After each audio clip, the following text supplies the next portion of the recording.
Wonderful to see everybody. Let me start sharing my slides too.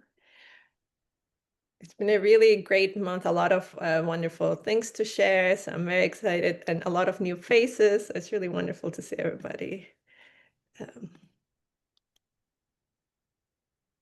I'll give it one more minute and then.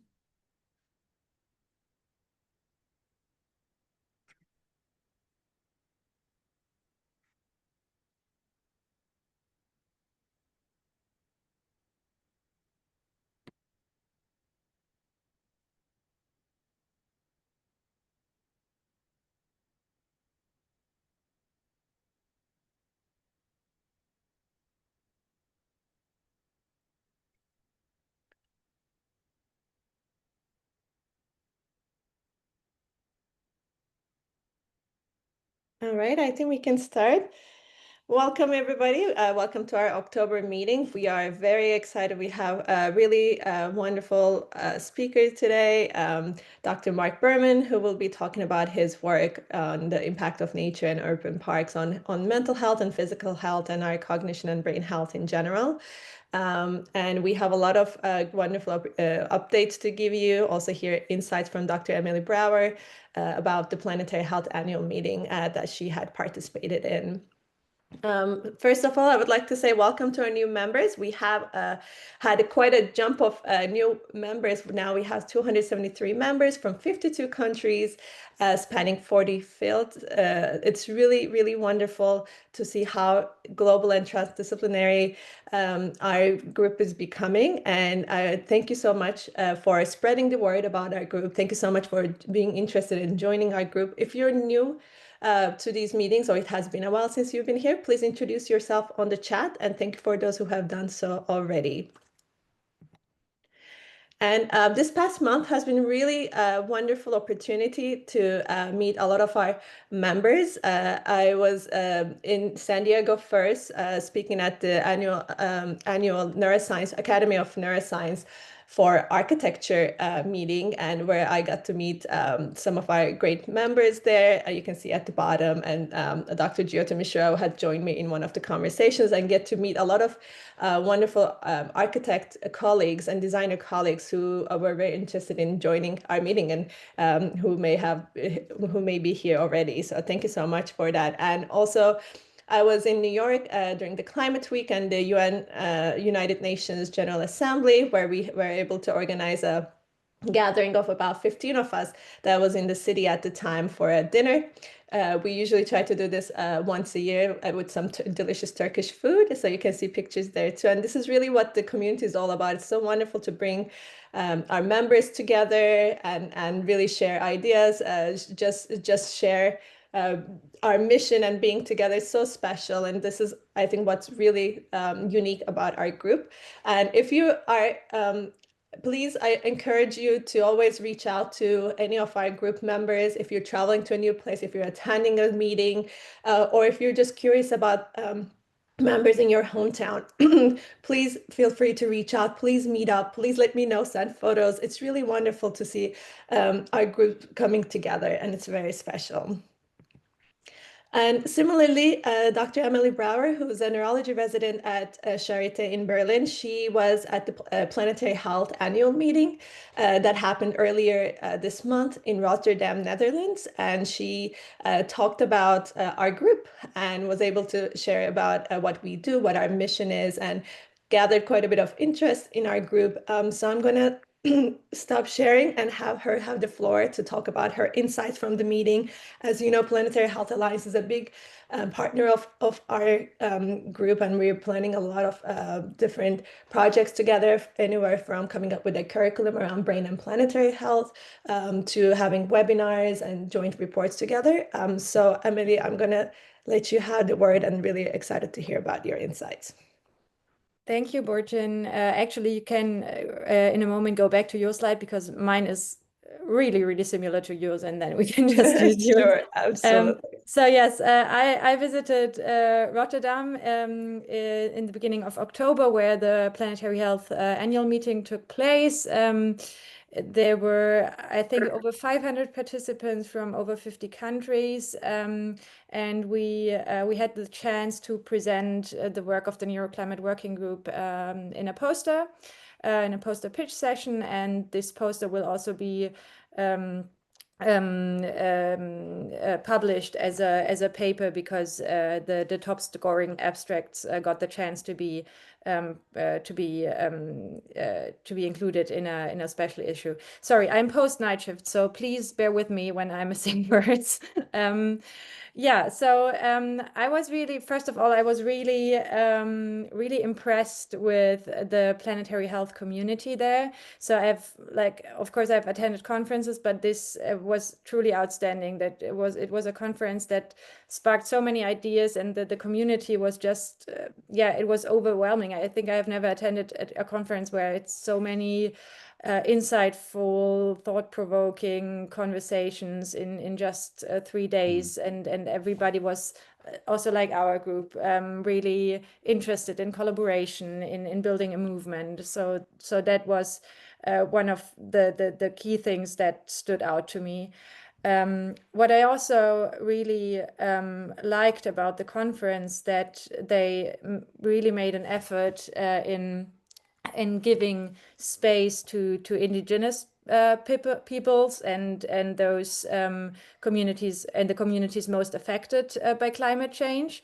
So I think there was at least one session per day, and everybody I talked to found these insights yeah, most moving. And what also came out of this is that planetary health is not just a science, it's also a movement, and it's so much about connection and the people around us, the connection to nature, the connection to the world around us. So that was really moving, I would say, and also really because most of the persons there were, of course, researchers, and you're always usually so stuck in your academia, hustling, etc. And that, yeah, was really really moving to hear that, and to really feel this connection to planet Earth that we all need. More from the research perspective, one of the sessions I most enjoyed was a session on critical and transdisciplinary research, which I think really resonates with the work that we are doing at the Neuro Climate Working Group.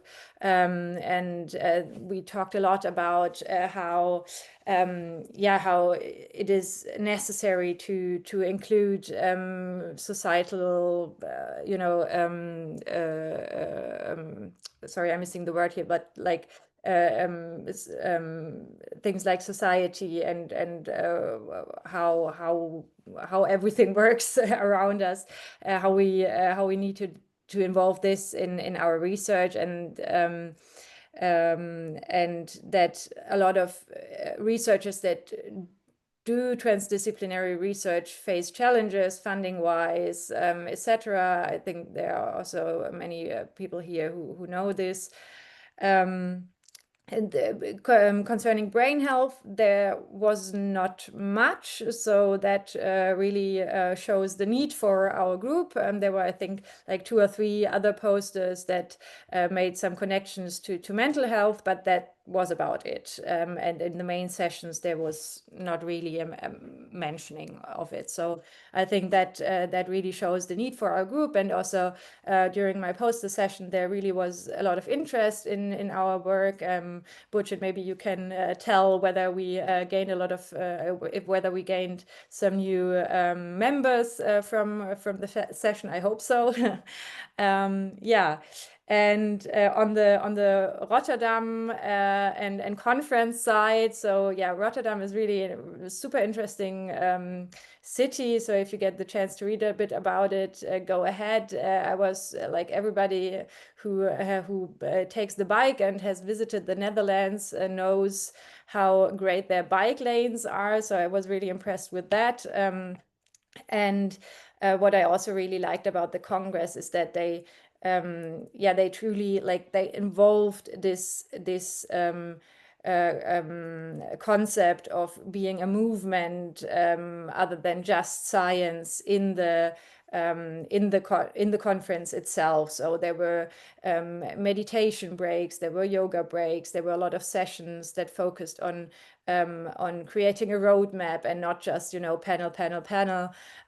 So that was really, really nice. And one thing that for closing the conference, one of the organizers really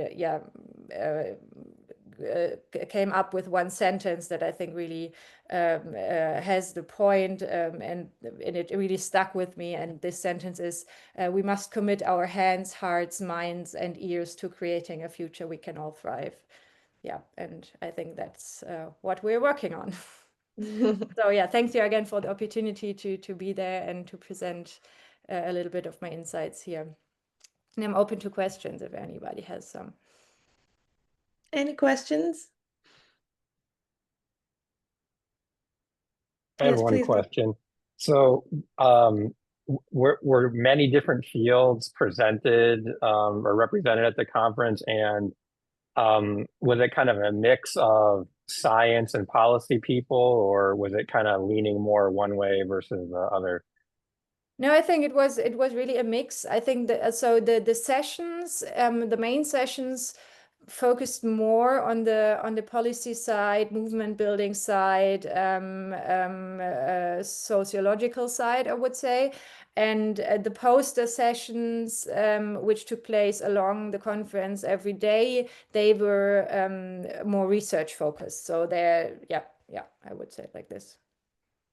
But I think they're really interested, right, as a alliance in general, being able to provide resources to their members around how to translate evidence into policy. And that's one of the things we're going to be supporting there, during our partnership as well, is that they have in their website, and I highly recommend checking out their Planetary Health Alliance website. They have sections for different information about planetary health, and they're going to have a special section that we're going to provide on brain health and mental health, and they're looking for resources. So if you can think of any additional resources, Mark, of course your book and research will be there as well, but for others as well, we want to really have these conversations, and they're going to be webinar sessions. We had already one of our youth council members speak in their next gen speaker series to the youth members that they have, because they have a really vast global network around our work. And as Emily had mentioned, we were invited to write a paper specifically about what our group does in this space and how it's unique. So I think that would be, if anybody's interested in contributing to that paper, to let us know.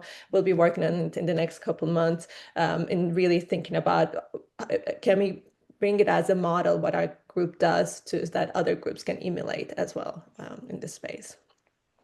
So thank you so much, Emily, for being there, for representing or sharing your insights. Thank you very much. Thank you. So a couple other updates from our group. So there's this big report that comes out every year. It's called State of Global Air report. This is a report that comes from that is developed by the Health Effects Institute, IHME, and NCD Alliance, and it's considered the benchmark report for all the policy groups, anywhere from United Nations to World Health Organization, in looking at how what is the status of air pollution in the world and what are its health impacts. And this year we were invited to contribute to that report on brain and mental health. And it was the first time that the report contained that information around brain health. And it's quite a bit of a big section in the report. We talked about how dementia, one in every 4 cases of dementia is attributed to polluted air. We actually shared one of our figures that was revised, that will be in our report that will be coming up, sharing how air pollution affects brain health anywhere from the womb and children's neurodevelopment to the aging populations. And it got received quite a bit of attention, especially this link between air pollution and brain health, and has been covered by media, including Health Policy Watch and other media on this topic. I highly recommend. This was, I call it a big success for our group, because one of the things we've been wanting to do is make these big high-level organizations that work in global health, that work in climate health, realize how big the impacts on our brains are, which was something that's been completely missing in the policy space. And now slowly we're getting it into these reports and making people realize how brain health has to be integrated into policy discussions, into climate adaptation strategies, and so on. So it's really great. This report was published just last week. I'll be sharing links to it, and please, and it gives a big nod to our group and our report too. And please feel free to read it, share it among your networks as well. And thank you so much for your contributions with your research and with your writings to this report. Next, we had our youth council. We just held last week our first youth council meeting. This is an effort that is coordinated and led by Dr. Angie Michael, and we have about over 20 members of this youth council, anywhere from high school students to medical students and postdocs. It was a very great meeting. I think, Angie, I think you're here. I don't want to put you on spot if you're not available, but if you want to say a couple of words about how the first meeting is and what we try to accomplish with this council, that would be great. Yeah, thank you so much, Burchin. So as she mentioned, we launched this youth council just last week.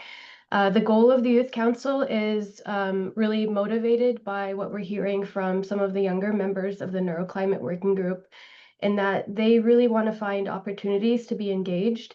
They also want to find like-minded individuals across the world that they can learn from. So we, Burchin and I, thought maybe we'll start this council and give them a way to kind of talk to each other, come up with project ideas, and we'll kind of be in the background facilitating anything that they want to do.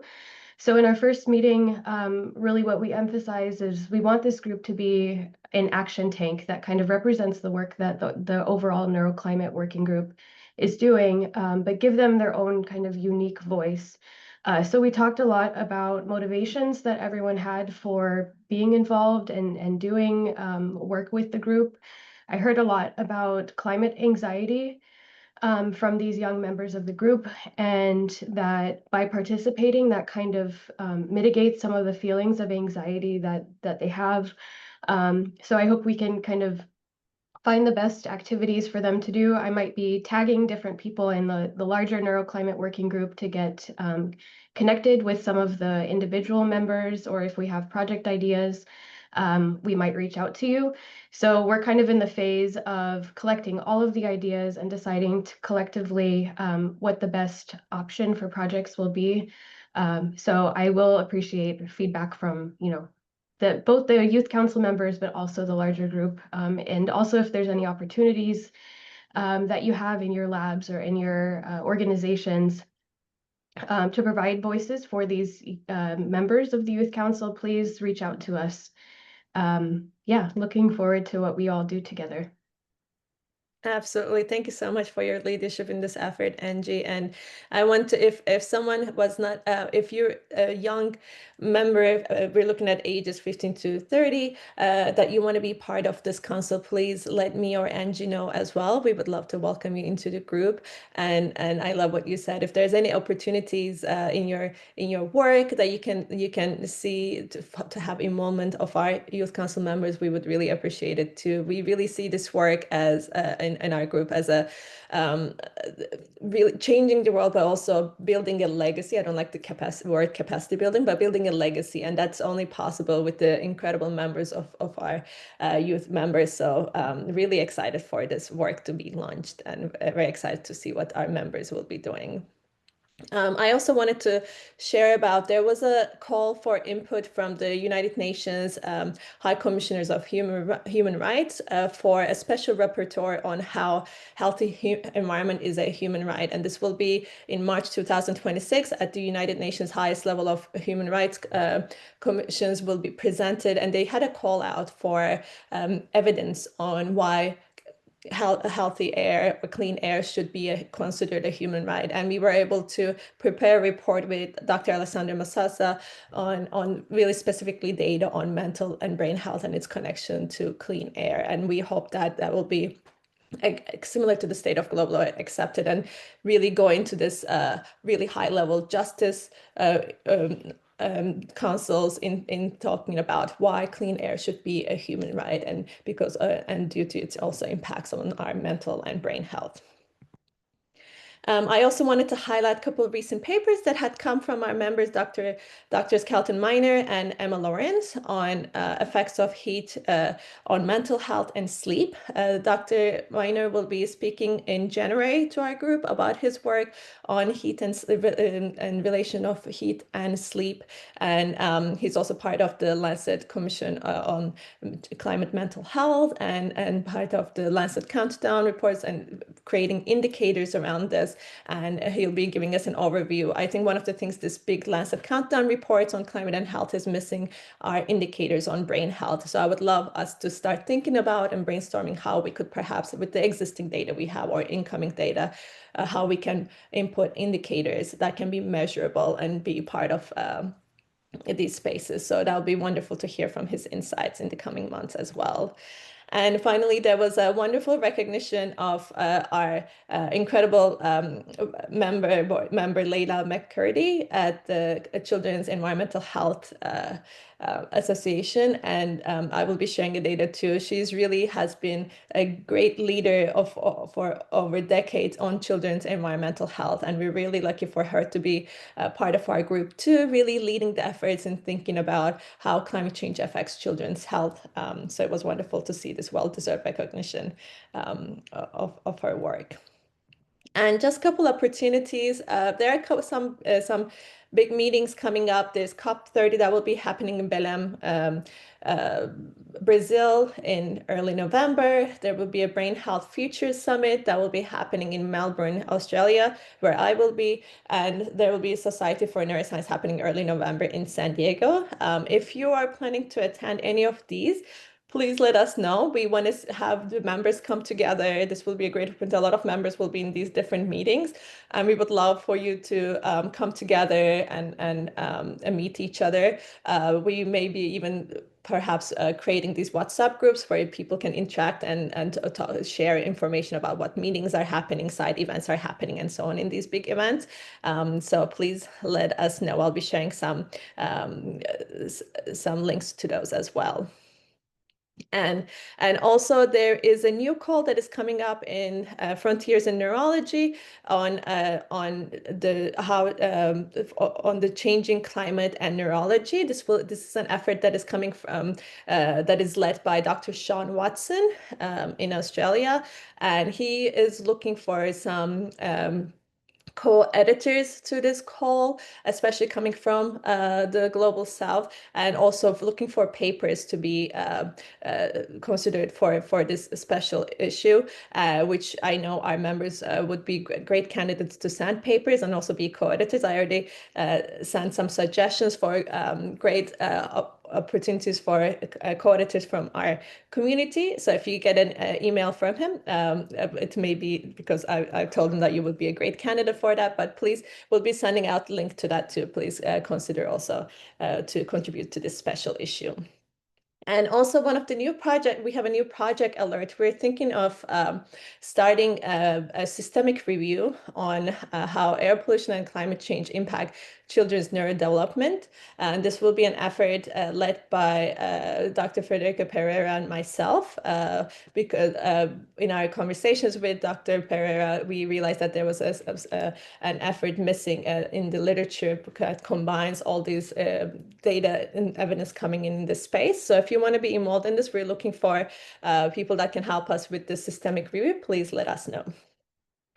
All right, now the very exciting part. I'm very honored and excited to invite Dr. Marc Berman to give a talk to our group. He is a professor of psychology at University of Chicago. He's also the director of Environmental Neuroscience Lab, and really a leading founding leader in this space.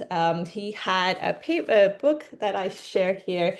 I also have it here. You can see there's a lot of notes highlighted in my book because it's such an amazing read. He had this book published in Nature and called Nature and the Mind with Simon Schuster that came out a couple of months ago, and been doing getting a lot of well-deserved media attention to anywhere from Uberman Lab podcast to being featured in New York Times. And I'm very excited. I'm going to stop sharing and give the floor to Marc because his work is truly outstanding, and we're very lucky to have you. Thank you, Marc.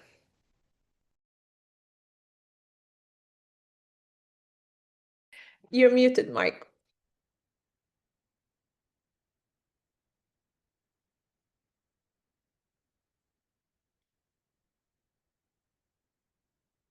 Sorry about that.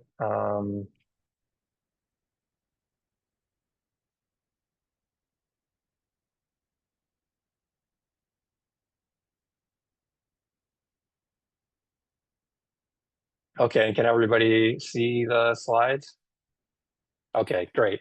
So thanks so much, Berchan, for inviting me to talk here, and thank you all for joining. So I wanted to talk a little bit about some of my lab's research and how interactions with nature can be good for mental health. And one thing that I wanted to first talk about is this idea of what environmental neuroscience is.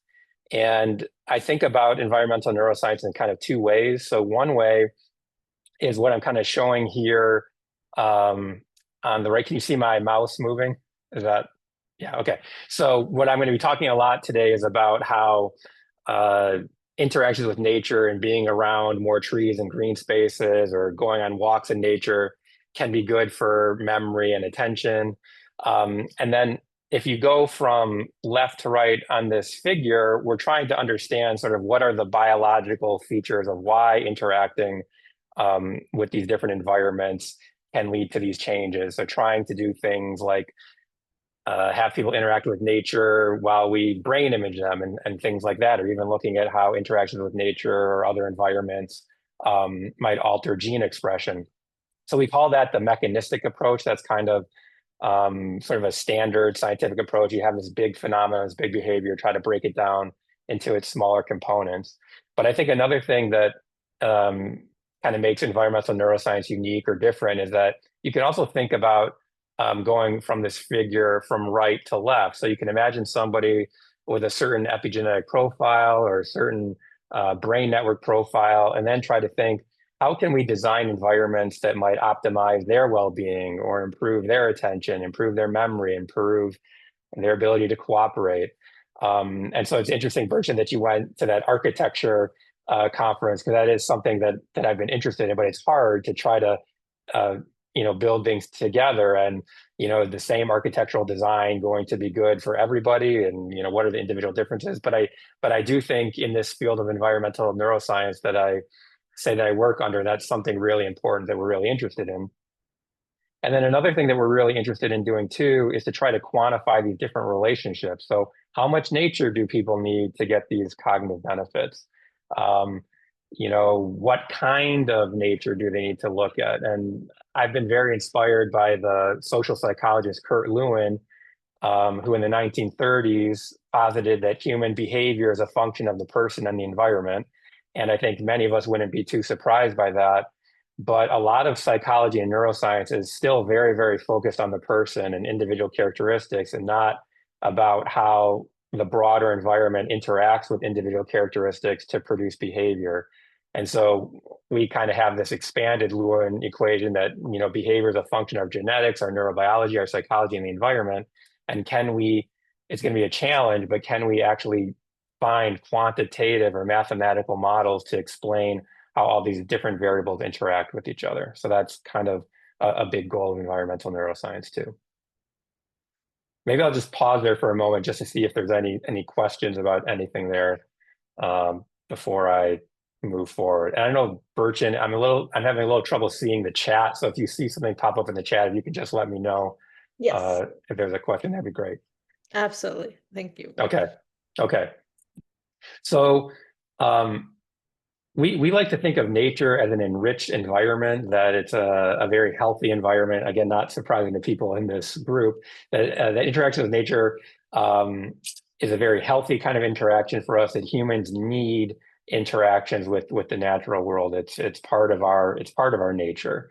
And we look at nature as being an enriched environment. There were older studies done in the 60s on rodents, where they would put rodents in cages that had toys and other rodents to interact with, and that altered the brains of those rodents in positive ways. And that research is very relevant to humans and the kind of environments that we're creating for ourselves. And unfortunately, we've become a little bit more divorced from nature. And from our research and from a lot of other people's research, we're finding that we really need to have interactions with nature to reach our full capabilities. And there are a number of different theories that explain why interacting with nature can be beneficial for us from a cognitive perspective or from an emotional perspective. I'm going to focus on this first theory. This is attention restoration theory. This is a cognitive theory that was first proposed by Steve Kaplan and his wife, Rachel Kaplan. They were mentors of mine. And I'll go into greater depth about how this attention restoration theory works. Other people claim that interacting with nature is beneficial to us from a mental health perspective because humans have an innate biophilia, that we have sort of an innate love of nature, and that in modern times we've become more disconnected from nature.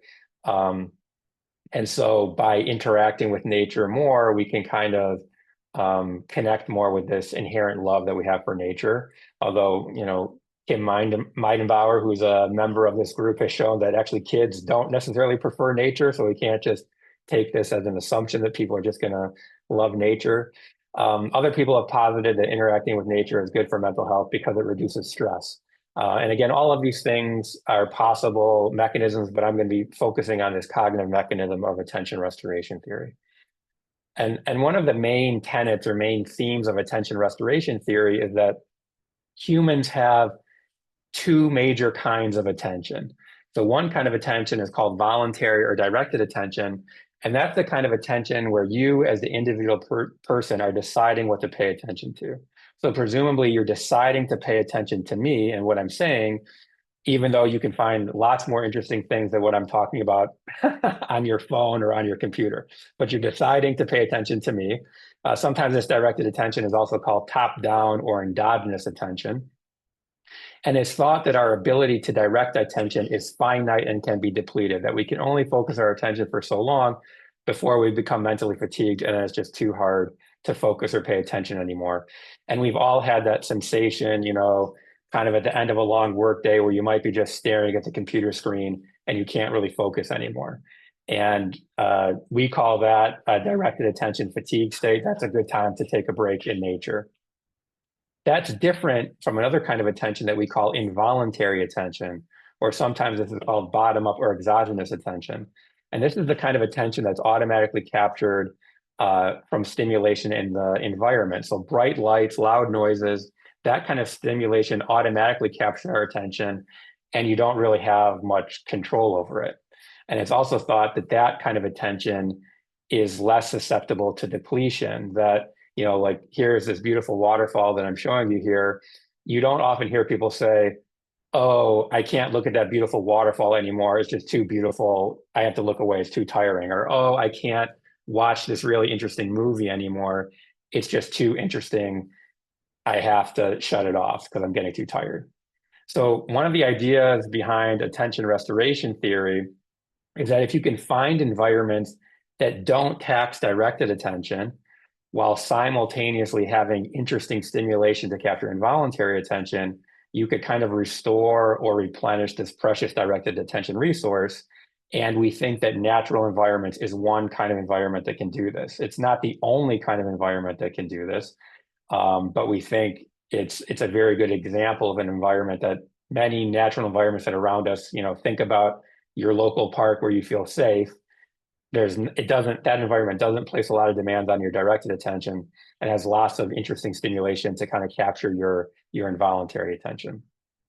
I want to mention one other thing too that we think is important, that we think that the kind of stimulation that captures your involuntary attention has to be something that we call softly fascinating. So what do I mean by that? When you look at this beautiful waterfall, it captures your attention. It's very interesting to look at, but it doesn't sort of capture all of your attentional resources. You can kind of mind wander or think about other things while you're looking at this waterfall. If you're in Times Square in New York, wow, that's also super interesting.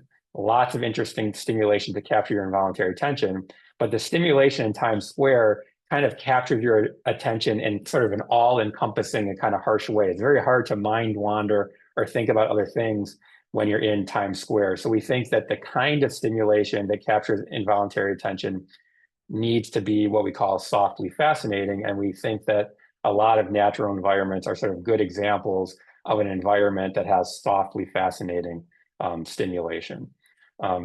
Sometimes we have cheeky reviewers who review our papers and they say, well, what about interacting with a wildfire? Or what if you're in nature and you're being chased by a bear? And of course, we would say, no, that's not going to be restorative because that's going to require a lot of directed attention. So again, the kind of nature experience that we're talking about is just kind of going, to your local park where you feel safe, where you can just let your mind and your attention be captured by the interesting stimulation in the environment. So maybe I'll just pause right there just to see if there's any questions from the group before talking about how we tested this theory. Sure. I think there's a great comment. So Kim shared her controversial paper. Thank you so much, Kim, about this. And I love it when science kind of pushes the limits and create controversy as well. It's important. And Pooja, if you want to take a minute to tell us about your study that you mentioned, how it corroborates with Dr. Berman's work. Thank you so much, Bhushan, and thank you, Professor Berman, for your talk. I've been a great follower of your work since my PhD days, and we did try to we used EEG to see the neural effects of nature experience, and the study which I posted in chat is actually talking about that. We looked at the attentional benefits which the participants got after 15 to 20 minutes of nature walk. And I guess we can, this is an open access, so all can access and read the study, what the study was all about. Thank you so much, Professor Berman. Great, thank you, Pooja. Maybe we've been in email contact too. I can't remember. Yes. Thank you for that. Okay. Yes, thank you for that. Yes. Great. I'll take a look at that study. Thank you. That's one thing that we'll talk about too, is that, at the very end, I have some direct brain evidence, but it's difficult to do some of this work to get direct brain evidence for how these environments are affecting behavior and cognition, because we haven't, and now we're starting to, but we haven't really had the mobile brain imaging technology to be able to have people in real nature while monitoring directly from their brain. And on the other hand, it's very difficult for me to give somebody a very nice, restful nature experience being in an MRI scanner, which is very noisy and very claustrophobic inducing. So, now I think, Pooja was saying she was using EEG. We're starting to use this other technology called functional near-infrared spectroscopy, or FNIRS, which is a mobile brain imaging technology where we can actually have people interact with real natural and urban environments and look for changes in brain networks. Yeah, Elizabeth, it looks like, or Alyssa, it looks like you have a question. Yeah, hi. I'm wondering how you are thinking this categorization into low versus high involuntary attention capture is working, because one thing that just comes to mind as you were talking is I'm from the Finger Lakes region and we have a lot of waterfalls and they're really noisy. And often there's a lot of motion going around you as well. So if I think like, is it quiet? It's really not. Is it low motion? Not really. Is there low amounts of flashing or changing light around you? No, because the water is really glinty and there's just a lot of movement. So I'm just curious how you think this categorization works. Yeah, so I guess as long as you weren't too close to the waterfall where the noise is like really loud and maybe uncomfortable, I think all of those features that you're talking about are actually softly fascinating. The sound, and I'll talk about this in a moment, like the sound profile that you get from a waterfall or from birdsong or from a lot of natural sounds actually has certain spectral properties that humans like listening to and actually find quite soothing. This is not about depriving yourself of stimulation. Like, I wouldn't say sitting in a dark room would be restorative. It would actually be very boring, and boredom is quite fatiguing. This is actually an active process. There has to be interesting things to look at. If you're in nature and it was so predictable or so boring, like walking through a cornfield, I don't think that's going to be restorative. And we've actually shown that it's not really restorative. So this isn't about going into an environment that's that doesn't have any interesting stimulation. This is going into an environment that is dynamic. It does have interesting stimulation, but it's not overwhelming.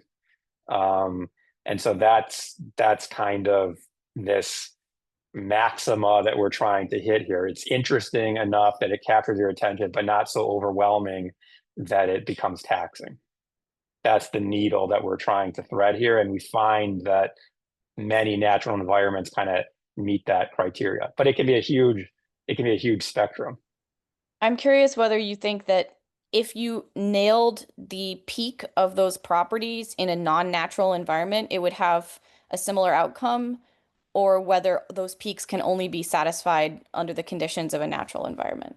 No, there's nothing about this theory that says it has to be natural. So, you could imagine maybe walking in Venice or some kind of place that had fantastic architecture that maybe mimicked patterns of nature. If there wasn't too much car traffic, if you didn't have to be super vigilant, it's possible that you could get benefits from that kind of environment. So there's nothing here that says it has to be nature. However, and Kim, who's on this call, will note, it's difficult to find human-made environments that kind of meet this nexus of having the right amount of complexity and interest while not be overwhelming. It tends to be that a lot of natural stimulation kind of fits that profile. But this is not to say that you can't build other kinds of environments that meet these criteria. Or, for example, maybe walking through a museum, as long as you didn't have to be tested on the things, maybe that could have some of the same qualities. Or going to the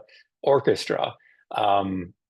It's just that we focus on nature because we believe that a lot of these natural environments don't place demands on directed attention and have softly fascinating stimulation to activate the involuntary attention.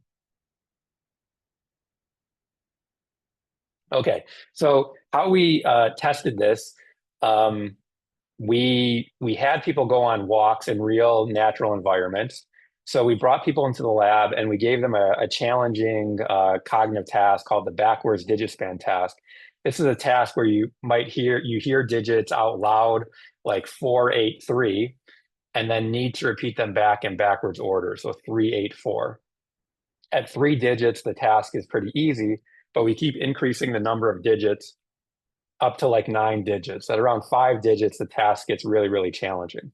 So we bring people into the lab, we give them this difficult backwards digit span task, and then we either send them on a walk in nature that's shown here in green through the Ann Arbor Arboretum, or they walk on this urban walk in red through downtown Ann Arbor on busy Washtenaw Avenue.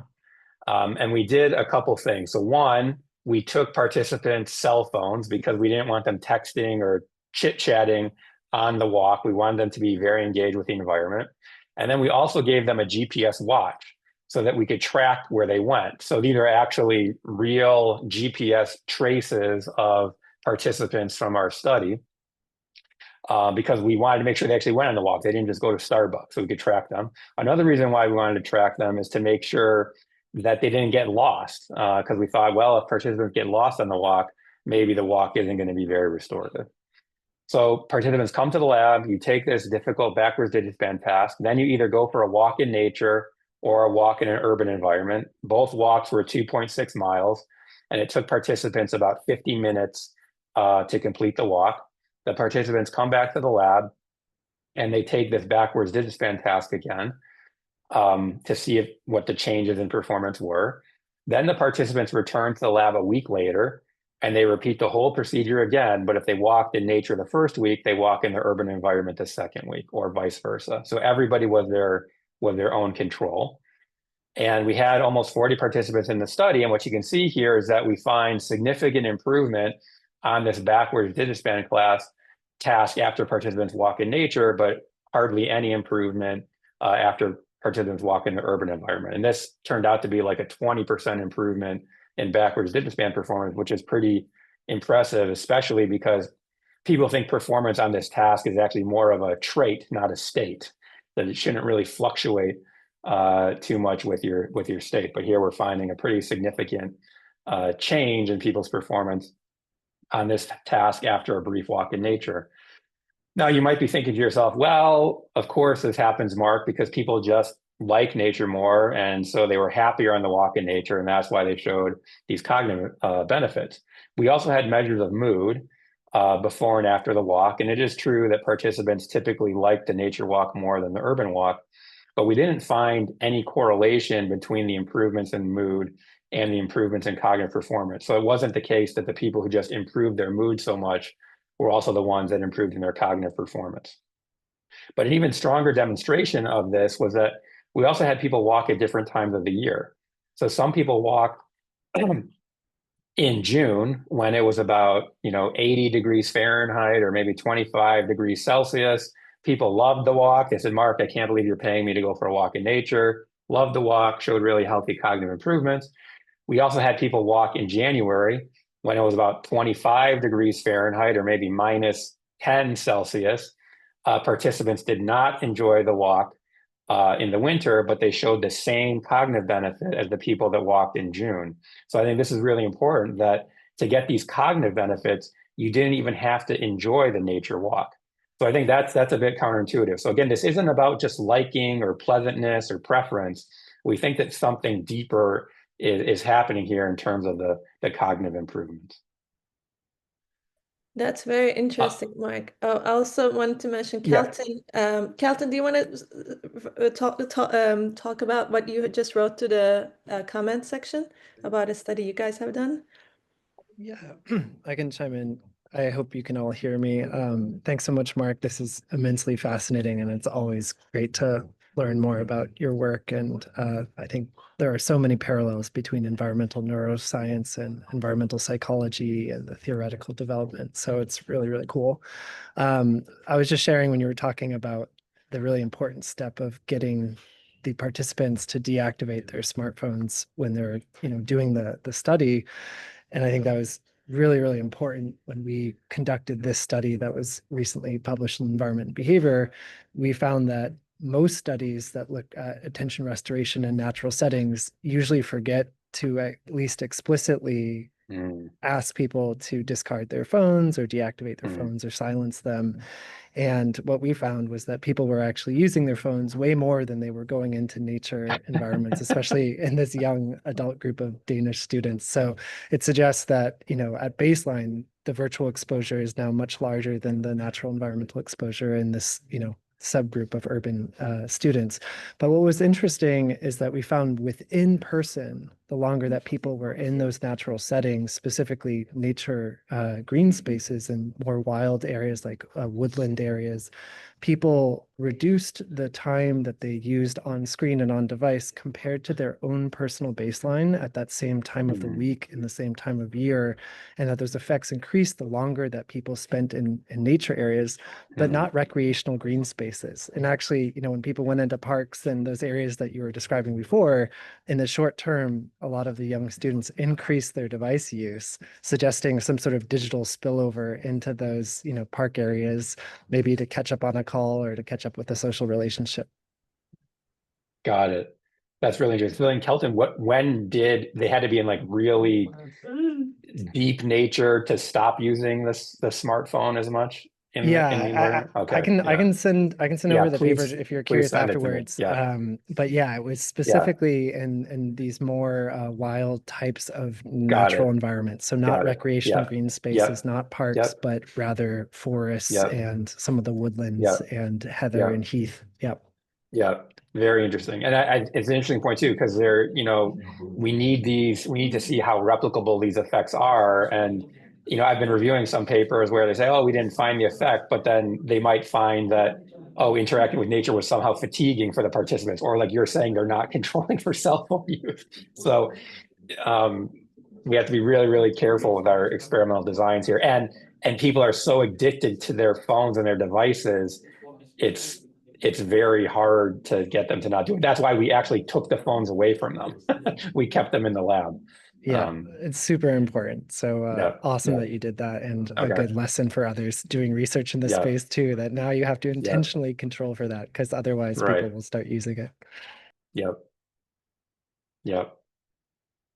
I think there's a question from Samuel. All right, thank you so very much for this very interesting and fascinating study. I am really, really very interested in this. My name is Samuel. I'm calling in from Nigeria. So I'm quite interested to see if the difference that you observe in the study is based off on exposure to nature as an intervention strategy, as opposed to individuals who are resident in, say, green area or forest-related areas. Because again, like I said, I'm calling from Nigeria, so we have a whole lot of rural dwellers, people who stay around, communities that are farm-based and all of that. So if that difference is based off on exposure to nature as an intervention as against individuals who reside in nature related area. Thank you. Yeah, it's an interesting question. And, I don't know of a lot of data on this. I think what you're kind of getting at is like where people grow up and, what they're exposed to growing up, and how does that impact people's, responses to nature. This sample was like a college sample, mostly people who probably were from more urbanish areas. And like I said, too, many of these students actually didn't really like nature or the interaction that they had, but they still showed these cognitive improvements. We have been wondering, like, if people work in nature a lot, is nature still going to be beneficial to them if they view nature as like a place of work and not really a place of respite? We're not sure. My knee-jerk reaction would be to say, I don't think that's going to matter too much. But, certainly if people have had bad experiences with nature, and if that gets them where they feel maybe a little bit threatened going into a natural environment, I don't think people would get the benefits there. So again, I think it's very important that people, they may not like nature, but they have to feel safe. There has to be some threshold, or there has to be some threshold of comfort. Like if we had people walk in nature in the wintertime, but we didn't allow them to wear a jacket, I don't think we would get the benefit.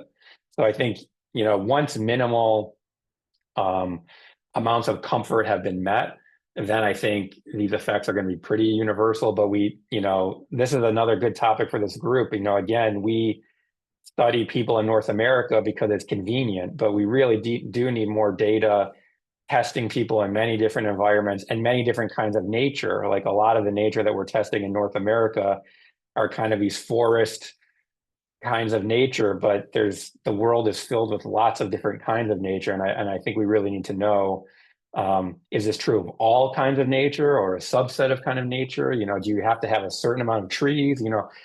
There's just a lot of work that needs to be done to figure this out. And hopefully with a group like this, we can test more of these things. So I hope that answered your question, Samuel. If it didn't, please, chime in again. Yeah, thank you very much. I think it does answer the question, especially when you talked about people who work in nature-related areas, if that would be seen as a work-based environment or if it is seen. I think you kind of throw some, very insightful response to that. Thank you very much. Great. Emma, did you have a question? Yeah, thanks so much, Mark. As to echo others, it's really fascinating. Emma, could you come closer to perhaps to the microphone? We have a little harder time hearing. Oh, can you hear me now? It's a little bit faint. Oh, I'm not sure why, to be honest. I've like got my mouth basically on the microphone. Can you hear me now?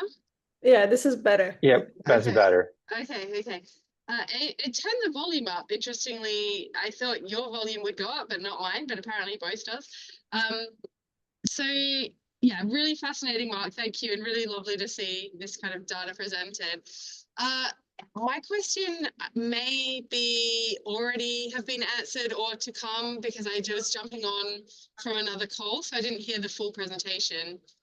So apologies if this has been covered, but I was very curious when I was jumping on, you were talking about the ways of measuring brain activity when people are actually in these natural spaces. And you rightly pointed out the challenges with fMRI, for instance. I was just curious if you were going to speak more to that, or if you can summarize what equipment that you are using and whether what you've seen so far and what you expect to see. Like, are you assuming that, for instance, the default mode network would just be much more active in these natural spaces? Is that what others have seen, or are there particular kind of patterns of brain activity that you imagine would or have seen are more restorative and connected to these particular natural features? Yeah, good question. So the technology that we're starting to use is called functional near infrared spectroscopy, or FNIRS. So that's a little cap that people wear. It kind of looks like an EEG cap that shines infrared light into the brain, and then you can measure blood oxygenation similar to an MRI bold response. We don't have the data yet, but we have data now from about 15 people who have walked in real natural environments and real urban environments. What we're looking at, so I'm going to talk about it just quickly now because we're running out of time, is we found a brain signature that we think what the brain looks like when it's exerting less effort. And that has to do with the brain actually showing a more scale-free signal in time. So a signal where that's oscillating in time, where it doesn't matter if you look at that signal at 1 second, 10 seconds, or 100 seconds, the signal has the same profile. And so what we're expecting is that the brain will exhibit this kind of more scale-free signal in nature versus the urban environment. That scale-free signal that we measure is correlated to functional connectivity. It does happen to be that a lot of default mode brain areas, like the posterior cingulate, is a highly connected area that does typically exhibit a lot of this scale-free signal. So it could be related to the default mode, but we don't know that yet. But we've been working a lot with this this idea of a more scale-free signal in time is related to less cognitive effort. Pooja just mentioned that she did some EEG studies. I have to read her study. I don't know exactly what EEG measurement she was looking at. I know that other people have looked at alpha power, and they find that alpha power changes with interactions with nature versus urban. Not to get into too many details, sometimes I worry a little bit about some of those studies because changes in alpha power can relate to a lot of things. It's not just about relaxation. It can also be how many objects are you tracking in working memory. So I think there's still more work to be done there. I think we need to figure out, what does a brain relaxation response really look like that doesn't suffer from reverse inference. Just because the brain shows alpha power changes with nature doesn't necessarily mean that signal necessarily means that it's more of a relaxation response. But short answer is FNIRS, and this scale-free signal is what we're going to look at. I don't have any data here to present that yet because it's preliminary, but that's what we're expecting. Thanks, Mark. I also want to remind you, we have actually 15 minutes past the hour, so we have still... Okay, so that's what I was going to wonder too. So I probably have more material than time, so maybe I'm just going to pick and choose a couple things. Maybe one thing I just want to say here, because again, I think the focus for this was on mental health.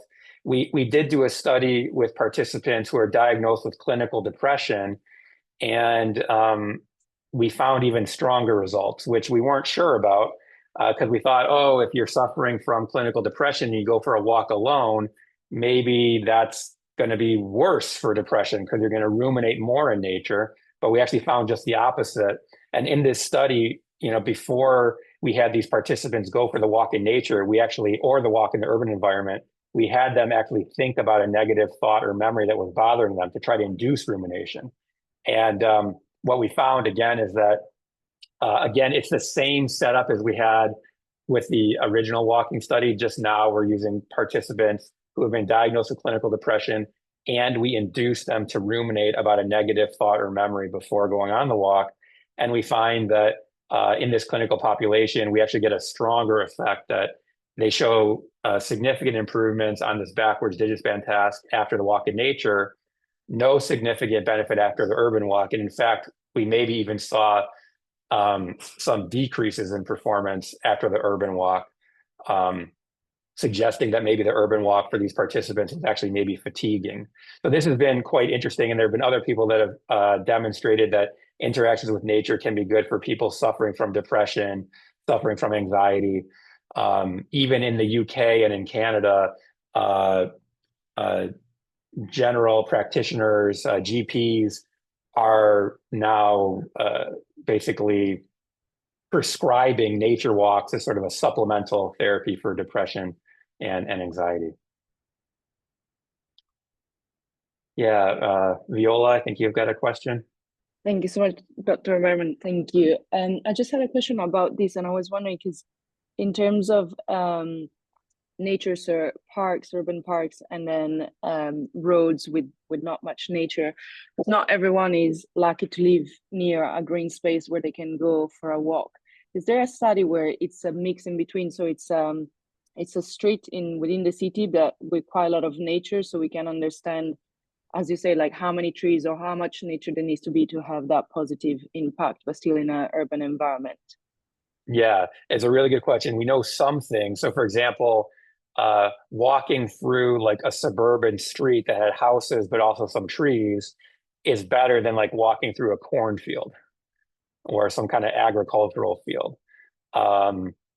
And, you know, again, like I'm being very binary here. I'm talking about nature versus urban. You know, there's a whole spectrum of different kinds of environments. I think the key element that we're really pushing here is that the environment, we don't want it to place demands on directed attention, which means we don't want people to have to be really vigilant, but there also has to be interesting stimulation to capture people's attention in a softly fascinating way. That could be beautiful architecture.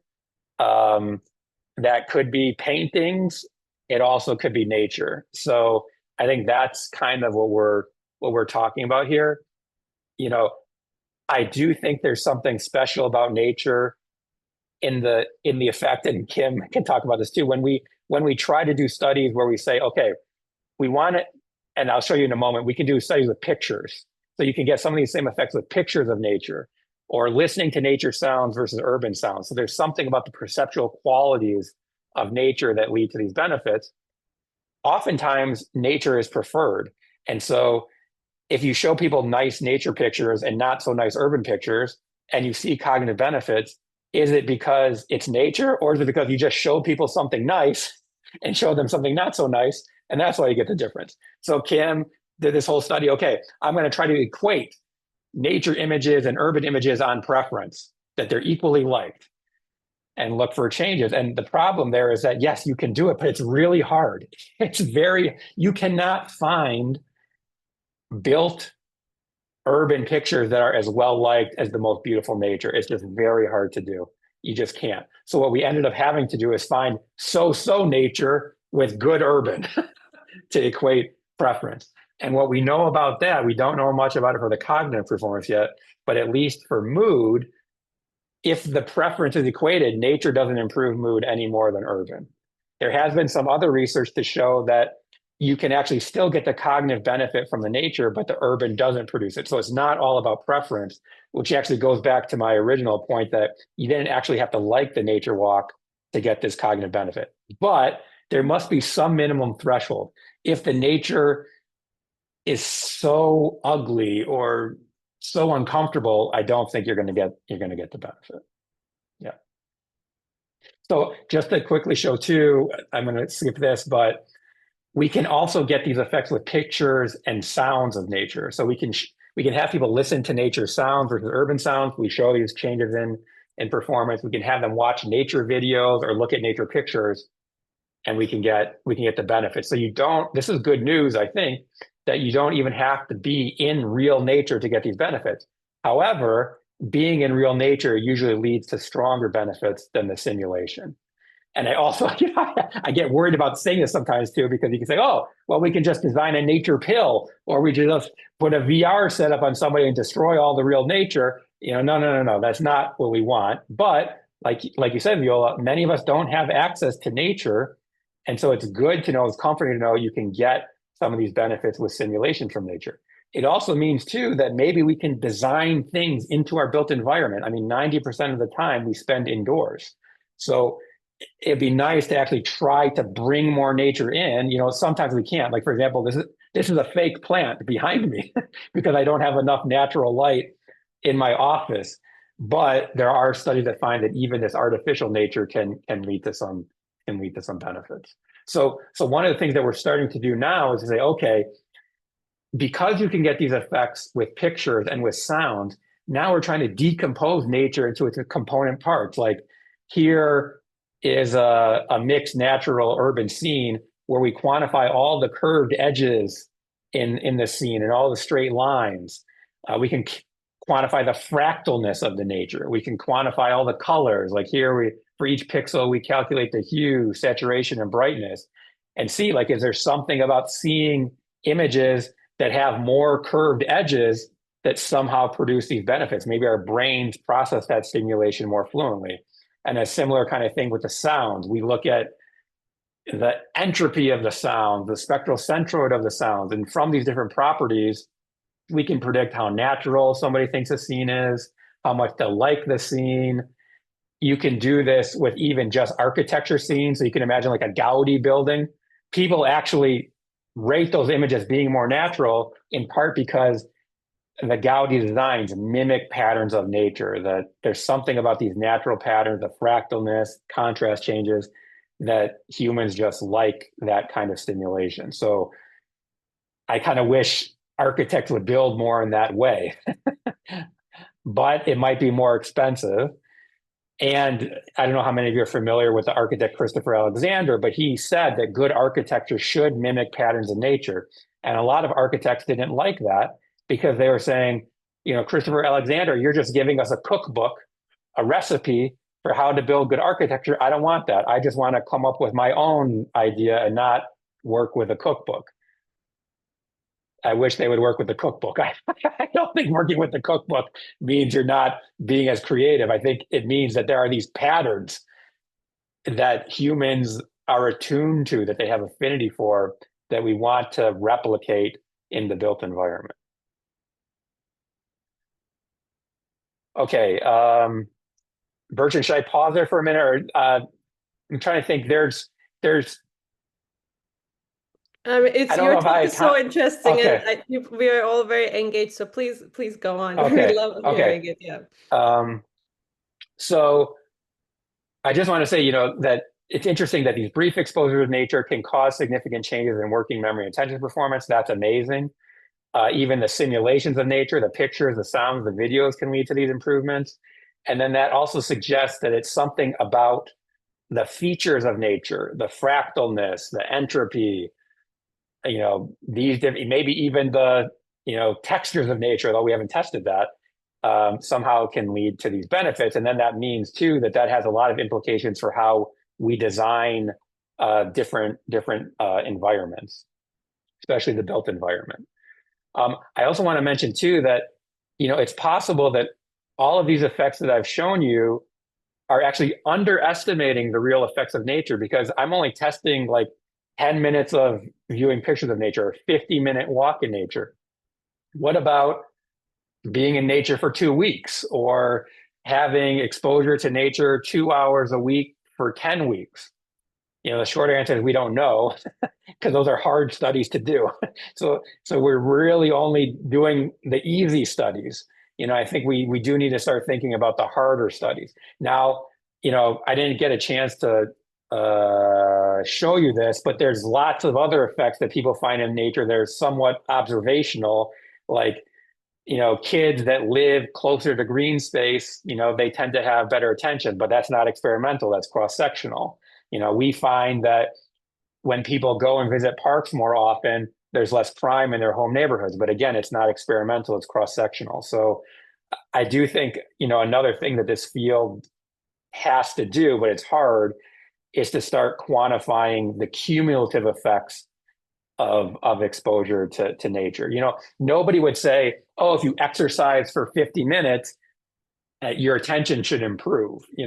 Maybe it would, maybe it wouldn't. But when people talk about exercise, they talk about people exercising for, a sustained amount of time. So again, I understand why we haven't done these studies, because they're hard, but I think we are going to have to start doing these kinds of studies, in part also too, because what Kelton was talking about. Kelton saying, sometimes people don't find these effects. Well, part of the reason why they don't find the effects might be that they had the people talking on the phone, but also it's kind of incredible that a 50-minute walk in nature could lead to these improvements. It's probably not going to always work, because it's not that strong of an exposure. So I do think we have to start doing the stronger exposures, but those are harder studies to do.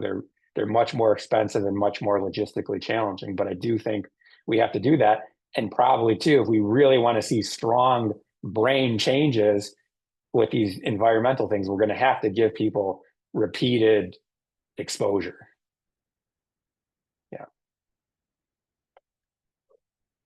Okay. So how much time do we have, Bertrand? We have a couple minutes. Yeah, we Okay. we have a couple minutes, but we can, Okay. if everybody's really engaged and want to go, we can go on. And So maybe the thing that I'll do, I want to just skip ahead to one direct piece of brain evidence that we have, and then I guess if people are interested, I can talk about, because I don't want to keep people here longer than they need to stay. This work is all kind of interesting work on how interacting with nature changes what people think about. So this isn't just about like working memory performance. This is like, does it change what am I thinking about, and how different things in the environment might cause changes in what we think about. But the one thing I wanted to do, maybe here, just to skip ahead, is to show one piece of evidence for direct brain changes.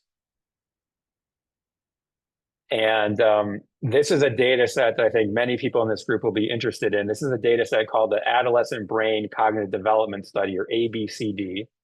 It's got data from about 12,000 adolescents in the US, and they brain scan these participants at multiple times. So they brain scan them at age 9, at age 11, age 13. They give them a lot of cognitive measures, and we also know things about their environment. But one of the things that we looked at was air quality. So the blue dots here are showing the 22 sites from the ABCD study. And we're also showing county air pollution. So you can see areas that have sort of worse air pollution that are tested, and areas that have, better air quality that are tested. What I'm showing you here is the change in cognitive performance. This is with an NBAC task. The details aren't important, but it's basically a measure of attention and working memory. A higher score here is better. And what you can see is that the kids, as they go from age 9 to age 11, they improve significantly on this task. They get better. Unfortunately, what we're finding is that if kids grow up in neighborhoods that have worse air quality, they don't improve as much on this task from age 9 to age 11. They have sort of a muted developmental trajectory. They don't improve as much as the kids that have the better air quality. And we also had brain data from these participants, so we could measure brain networks that were involved in attention. And what we found is that when kids grew up in neighborhoods that had worse air quality, it weakened brain networks related to attention, which then lowered performance on this NBAC test. So part of the reason why air pollution seemed to be worsening performance or change in performance as these kids age, this developmental trajectory, was because the air quality weakened the attention networks. And one thing that was interesting too, the effect of air quality was about the same as family income, which is pretty interesting. Now, again, too, we have to be a little bit careful. Again, it's not sectional. We're not manipulating air quality. We're not manipulating family income. but it is quite interesting and suggestive that, you know, the air quality in the environment seemed to have this significant impact on behavioral performance, which was partially mediated by their brain networks. And again, air quality is very tied to the trees in people's neighborhoods. So that's very interesting too. So maybe I'll stop there. Just want to say, you know, the environment that we live in, and particularly the physical environment. So this is another thing that psychologists and neuroscientists tend to ignore. They might talk about the social environment, but here we're talking about the physical environment. The actual physical environment can have a significant impact on our brains and our behavior, and in particularly natural environments. We think that certain environmental features can be designed to improve human performance and well-being, such as the incorporation of natural elements, and that might even mean like mimicking the patterns of nature in our environment. Importantly, I want to say, we're not saying that cities are bad. We have lots of other research to show cities are very good, and more populated cities actually have lower per capita rates of depression, lower rates of implicit racial biases. So we think cities are really, really good. We don't want people to go and leave cities. You know, we want to keep the nature that's out there, nature. Cities are very good, but we want to bring more nature into our cities. You know, this Kim thing, you know, oh, well, everybody just loves nature. No, we actually find kids don't actually like nature. In fact, they kind of prefer the urban. So this is not something we should just expect that people are born with. Maybe this is something that's learned. We want to develop quantitative, mathematical, you know, formulas for how the environment is interacting with our brains to produce this, to produce these effects. And again, we want to try to improve human performance and human well-being for people at all walks of life at extremely large scales. And again, to do that, we're going to need to work with a lot of people, like people in this group, to really make strong change. So we have lots of people that work on this. And, you know, thank you for your attention. And, you know, as I write about in my book, let's try to start a nature revolution where we don't look at nature as an amenity. We look at nature as a necessity. This is something that humans have to have human flourishing. So thank you again for this opportunity. Thank you. Thank you so much, Marc. As you can see, it's an incredibly engaging and such interesting work, and we're really grateful for you to be part of our group and having you present today. You know, honestly, we could have you for a round two some other time. Would love to continue thinking, and Sure. This is such great work. Thank you so much. And I completely agree with what you said with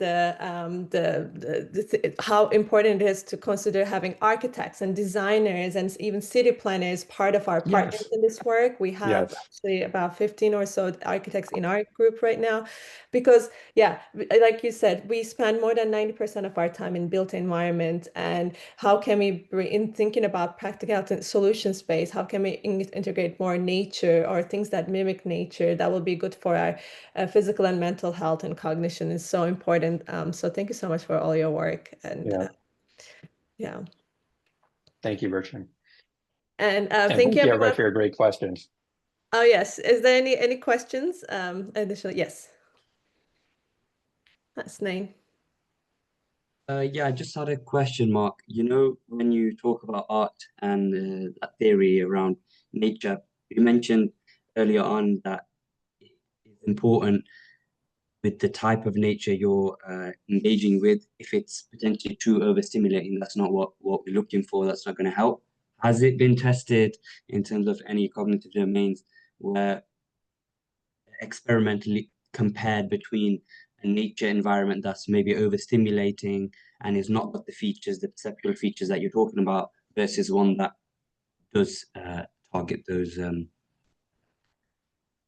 Yeah, it's a great question. The one thing I know, this isn't going to be a totally satisfactory answer because it wasn't necessarily cognitive, but they did do a study where they took like indoor pictures of like indoor settings, like a living room or a kitchen or something like that, and they had people look at these images, and they manipulated the amount of nature that was in the interior. And what they found is that if the interior space was around 15 to 20% natural, so this could be like green walls or plants in the interior space, people really like the space. But if that interior space became more than 20% like natural, it became too busy and kind of overwhelming for people, almost like I think it felt like a jungle, and people didn't like it anymore. Whether that would translate to cognitive benefits, I would guess yes, but people don't know that yet. Kelton was talking about how if you're distracted, so if you're talking on your phone, you're not going to notice the nature, and then you're not going to get the benefit. I had an experience where I was hiking in the Smoky Mountains in Tennessee, and we were hiking at night, and it was very difficult to see where you were going, and it was not restorative at all. Like, I had to use so much attention to make sure I wasn't going to fall. But I don't know, is it like if you go to some kind of such awe-inspiring nature that it's too overstimulating? I don't know if we have any real environments that are like that. I mean, the most awe-inspiring nature that I've been to is probably in Yosemite Valley, or looking at the Mariposa Grove with all the giant sequoia trees. I think that was probably better for my attention than, my local park.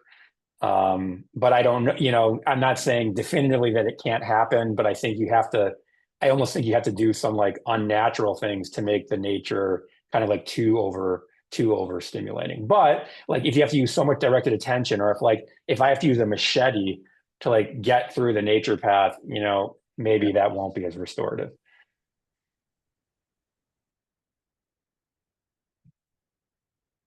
Thank you so much, Mark, and thank you for all staying extra 7 minutes. And it's been really very informative and very engaging.